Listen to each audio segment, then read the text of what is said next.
Ça commence à Borodino, à la Moscova, et ça se finit aussi à Borodino. Donc c'est pas l'histoire de la campagne russe, en fait c'est l'histoire du jeune tambour qui se situe pendant cette campagne. Le personnage qui raconte toute l'histoire, il dit aussi désolé, mais j'ai pas vécu la Bérézina. Je peux pas vous dire grand-chose de ça, parce que ça fait pas partie de son histoire. Je voulais vraiment explorer ce thème de l'innocence, et ce jeune tambour, il a l'aspect vraiment angélique, comme une radiance blanche un peu surnaturelle, mais en même temps, c'est pas un ange, c'est une apparence, et ses actes ne sont pas les actes d'un ange, mais non plus les actes d'un méchant, quoi. Je voulais en faire un personnage vraiment ambigu. Je pense pas que Vincent est un monstre, mais c'est quelqu'un qui a du mal à trouver son propre rôle dans son histoire. Tout a commencé il y a une dizaine d'années déjà, je pense. J'ai reçu une demande pour faire quelques pages de BD jeunesse pour une magazine.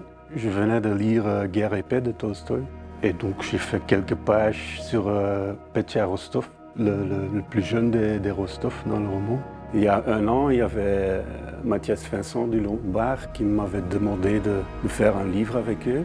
Et est venue l'idée de faire l'histoire de Vincent Boss, le jeune tambour qui figure aussi dans le roman de Tolstoï, mais en fait c'est un personnage tout à fait secondaire. Donc ça me donnait beaucoup de liberté pour voir ce que ça veut dire l'innocence dans un conflit, dans une crise tout à fait amorale comme la campagne russe. Comme ça se passe pendant les guerres napoléoniques, tu as déjà les uniformes qui te forcent à faire quelques choix pour les couleurs.